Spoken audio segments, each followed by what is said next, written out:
Tingnan niyo ang ginawa sa Davao. At nagsalita na po si Mayor Baste. Itong Martes, July 9, ni Mayor Baste Duterte ang naganap na malawakang pagtanggal sa pwesto ng mga opisyal ng pulisya sa Davao City. Sa isang pahayag, ibinahagi ng alkalde ang kanyang pagkabahala na ang pagtanggal sa mga pangunahing opisyal ng pulisya sa syudad, kabilang na ang City Police Director, ang pinuno ng Special Operations Group at 19 na Station Commander, ay hindi makatutulong sa pagpapanatili ng kapayapaan at seguridad sa lungsod. Binanggit ni Mayor Duterte na kung itinuturing ni Police Regional Office 11 Director Police Brigadier General Nicolas Torre III na hindi epektibo ang mga tauhan ng Davao City Police, ito'y taliwas sa patuloy na pagkilala ng institusyong kanyang pinamumunuan sa Davao City Police Office bilang nangungunang unit sa rehiyon. Binigyang diin niya na ang mga apektadong pulis na naglaan ng kanilang buhay para maglingkod sa kanilang kapwa Pilipino ay hindi nararapat sa ganitong klaseng pagtrato. Samantala, kinumpirma naman ng Philippine National Police na inalis sa pwesto ang 19 na Station Commander ng Davao. Ayon kay PNP... Ito, tingnan nyo yung statement. Sabi ni Baste, kasi may tinanggal po na 19 na pulis. Talagang babaklasin po ang Davao. Marcos, anong statement mo dyan? Ang daming magugulong syudad sa bansang Pilipinas, babakbakan ng Davao. Ito masakit. Simula pa lang yan. Talagang gusto nilang bakbakan ng Davao. Kasi sa tingin nila, yaan ang kaharian ng Duterte. Hindi po. Nagkakamali kayo dyan. Yes, maraming supporters ang Duterte sa Davao, pero iba na po ngayon. May social media na. Kaya hindi lang po Davao ang sumusuporta sa mga Duterte. Kaya maling-mali sila nung binabanatan nila ng binabanatan. Lumalabas ang pagka-insecure nyo dyan. Ang ayos-ayos ng Davao, dyan kayo nakafocus. Tingnan nyo, binababoy nyo yung mga pulis na maayos dyan. Binababoy ng kapwa pulis yung mga pulis na kasamahan nila na maaayos naman, na nagbuwis ng buhay. Ang aayos ng mga pulis dyan, pinagtatanggal nyo. Dapat ba, eskalawag ang pulis? Pag ang pulis ay may nagagawang mali, tahimik kayo. Ngayon, saan nangyari yan? Baklasan ng pulis? Nire-relieve? 19? Saan ka nakakitang syudad na ginawa yan? Kailan? O ngayon lang. Meron na ba kayo narinig? Ay baklasin natin yung mga pulis sa Caloocan. Ay baklasin natin yung pulis sa Iloilo. Ay baklasin natin ang pulis sa Manila. May nangyari na bang ganyan? Tapos ngayon Davao na napakaayos, na nanapanatili nila ang kapayapaan dyan. Na walang droga. Compared sa ibang syudad. Tapos nakafocus kayo sa Davao. Grabing ka-insecurean yan, Marcos. Hindi na gawain ng lalaki yan Gawain na ng babaeng insecure. Sorry po hindi po ako sexist. Hindi ko sinasabi pag babae insecure. Pero yung ganyang galawan, napaka-insecure na yan. Kaya tama si Ka Eric, desperado na kayo masyado. Alam mo, namimiss ko yung kanta mo. DJ Bantag na Desperado.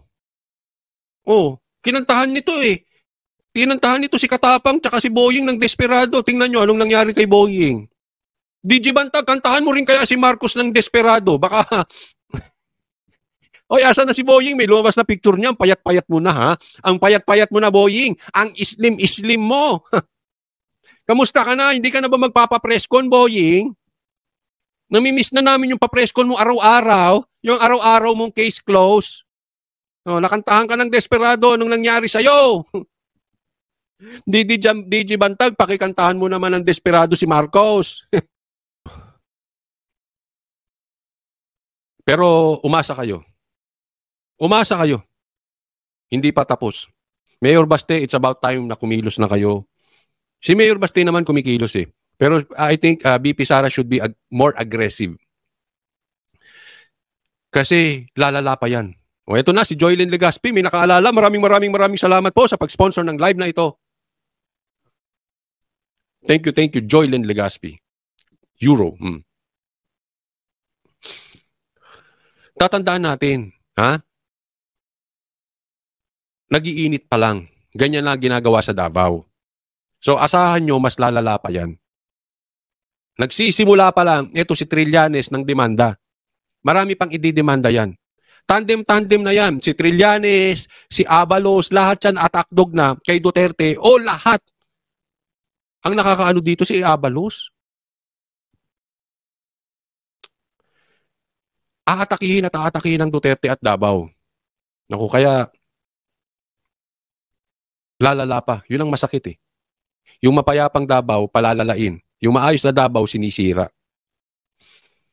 Pero tatandaan natin ulit, 6 na taon lang kayo dyan. Sa mga pulis, sa mga politiko na sumusuporta sa mali, kapalit ng panandaliang aliw, panandaliang pera, panandaliang posisyon, tatandaan ninyo. Iikot ang mundo. Maximum 2028. Maniwala kayo sa akin. Wala nang Marcos mapupunta sa high position. Wala na. So maximum yan 2028. It will be impossible na walang Duterte sa pagka-presidente at sa pagka-vice president man lang, to the very least, sa 2028. Iikot ang mundo. At pag lumubog ang Marcos, kayong nilubog nyo, sarili nyo dyan, lulubog kayong kasama. Tandaan ninyo, may estate tax pa yan. Hindi lang pinag-uusapan ngayon kasi sila ay nakaupo. Pero pag napaupo ang Duterte dyan, bukas ulit yung mga estate tax na yan. At yung pag-aapi, yung ginawang illegal na raid sa KOJC, yung drug hole na yan na hindi mapaliwanag asa na yung driver,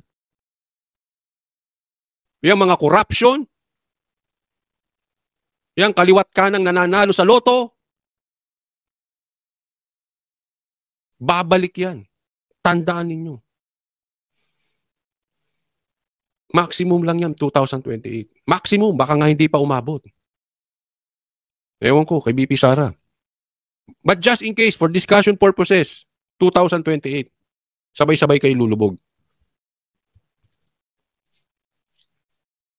Ito mahirap sa bansang Pilipinas, daming natutulungan ni Pastor. Itong si Basti na lumalaban sa droga, ginigipit nyo.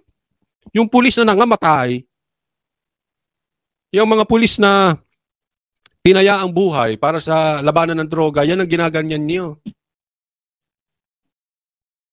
Pasensya na po kayo sa Banateros ha. Alam ko, iba sa inyo nagalit nung panahon ng eleksyon sa aming Banateros. Ito po ay hindi ko idinidiin sa inyo. Para ito po ay makakuha tayo ng aral. Kaya ayaw namin kay Marcos dati pa. Na maraming DDS nagalit sa amin. Dahil sabi nila bakit hindi nila sinuportahan, kayong Banateros hindi nyo sinuportahan si BP Sara. Eh ang presidente niya si Marcos.